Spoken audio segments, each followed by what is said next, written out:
Huling tanong na lang ha, dahil masyado na mataas yung binigay ko extension para yun sa'yo. Special ka ngayong gabi. Sige, nag-extend tayo para sa'yo. Sige, go.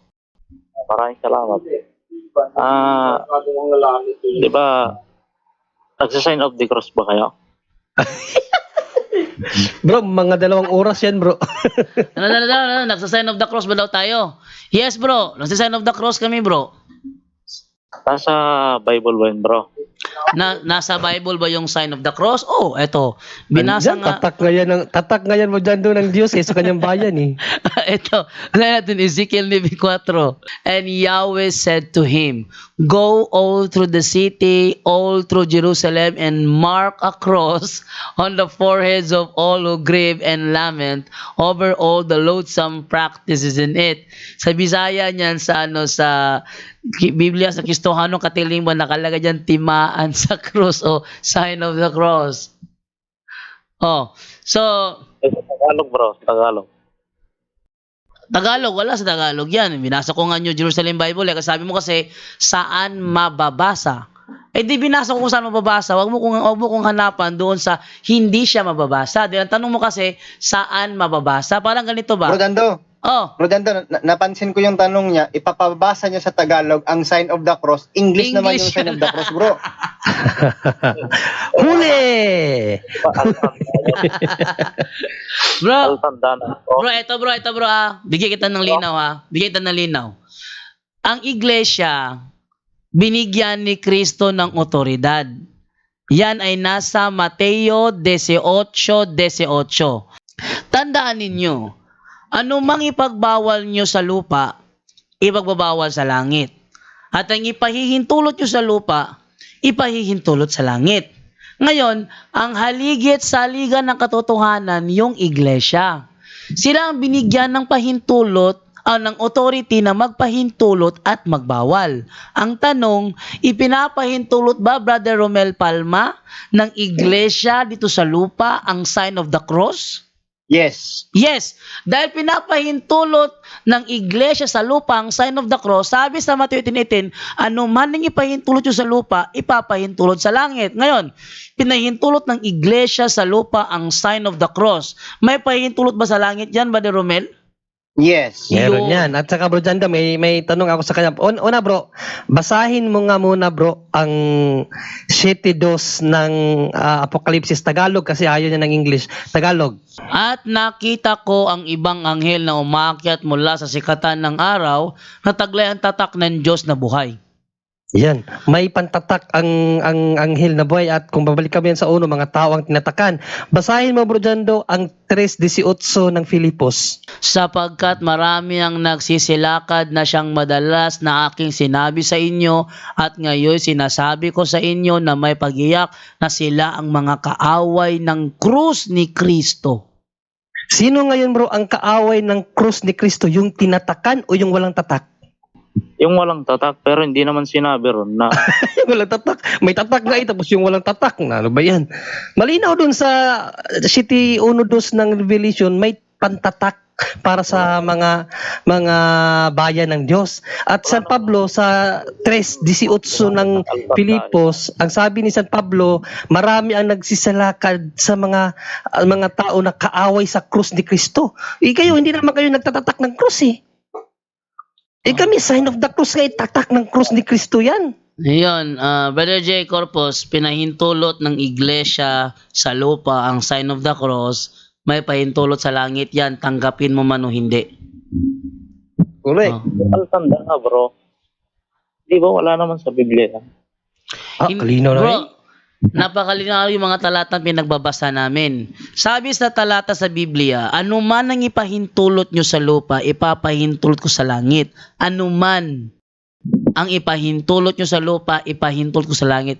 Yung term anuman, general term yun. At isa sa ipinahintulot sa lupa, yung sign of the cross. Kaya maliwanag yon, may pahintulot sa langit yon, yung sign of the cross. Bakit kami nasa sign of the cross? Kasi para sa amin, yung preaching about the cross of Christ is the power of God. Tanggap mo ba yun, J. Corpus? Hindi. Tanggap mo ba bro na ang preaching about sa cross of Hindi daw Christ siya, hindi na is- niya tanggap bro dyan daw. Pakita mo yung unang Korinto. teka, paano na, bro, tanggap mo ba bro na ang preaching about sa cross of Christ is power of God? Tanggap mo yun o hindi? Hindi mo tanggap. Ito, King James Version mismo. Unang Korinto 1:18. For the preaching of the cross is to them that perish is foolishness, but unto us which are saved, it is the power of God. Tagalog, ang dating Biblia, sapagkat ang salita ng krus ay kamangmangan sa kanila na nangapapahamak, ngunit ito'y kapangyarihan ng Diyos sa atin na nangaliligtas. Tanong, tanggap mo ba? Salita dyan bro dyan bro. Tanggap Bro dyan, mo? bro, sabi dyan, salita yan, salita, hindi yan sign, salita Salita ng cross. Ayun, tanggap mo ba ito bro na ito ay ang cross is kapangyarihan ng Diyos? Tanggap mo na ba ito ngayon?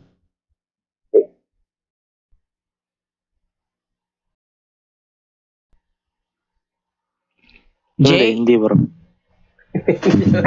Jay Bro, Corpus. si San Pablo bro, nung nangaral si San Pablo, ano ang ipinagmamayabang niya? Yung walang cross o yung cross ni Kristo? Kasi kahit kailan yung mga apostol, di naman nag-sign of the cross. Kaya nga, ito nga yung tanong ko sa iyo bro. Nung nangaral si San Pablo, ano ang ipinagmamayabang ni San Pablo? Ang cross ni Kristo o ang hindi cross ni Kristo? Aminado ko bro na yung cross, meron talaga. Pero yung altanda, yung sign of the cross. Bro, Jay, maliwanag ang tanong ni Brother John Ray. Tanggap mo ba na ipinagmamayabang ni Apostol Pablo ang cross ni Kristo? Tanggap mo ba yon? Pinagmayabang siya kasi nga, naipako siya sa cross. Ngayon.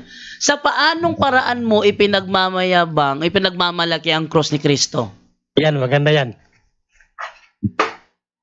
Sa amin kasi sa Katoliko, ang paraan namin para ipagmalaki ang cross ni Kristo, sign of the cross. Sa inyo, ano ang paraan ninyo para ipagmalaki ang cross ni Kristo? Yung pagpapahayag ng kanyang mga salita. Yung pag-aanyaya, gano'n. Nga? Pagpapakain ng salita? Sa mga Pumamalaki sa cross ni Kristo yon? Saan talata yan? Binigay niya para sa mga tao. Para sa kanyang tinubos. Hindi, saan talata yan bro na ang pagpapakain sa mga tao, yun ang pagmamalaki sa cross ni Kristo. Lagot ka, Bible alone kayo. Lahat ng sagot mo dapat may talata. Kami hindi may Bible alone eh. Pero karamihan ng mga sagot natin bro dyan doon sa Bible pero ayaw lang niya paniwalaan. Ayaw niya paniwalaan. Ito'y palatandaan na kami, biblical talaga kami. Bro, may error akong isang tanong lang. Ano yon? Kung against siya sa sign of the cross, si J. Corpus, ang tanong ko sa kanya, meron bang mababasa sa Biblia na mali ang mag-sign of the cross? Yan, maganda yan. Wala kang mababasa sa Biblia, pero wala Okay. kang mababasa sa Pwede pala bro, dyan doon mag-sign of the cross, wala namang nababasang mali. Bro, J. Corpus, pag kami ba nag-sign of the cross, meron ba kaming nalalabag na kautosan? Pero meron akong nabasa sa talata nun na Bawal mag-sign of the cross? ang tumatanggap ng altanda, sabi. Tanda naman ng halimaw yun bro. Hindi, saan yung tumatanggap daw ng antanda? Antanda is sign of the cross. Saan? Saan mabasa? Sige. Mabigyan natin siya. Yung tutukoy niya ngayon yung sa Revelation. Sige bro. Saang talata sa Revelation na tumutukoy sa sign of the cross at hahanapin ko sa Protestant Bible scholars kung yan nga ay tumutukoy sa sign of the cross. Sige, anong talata bro sa Revelation?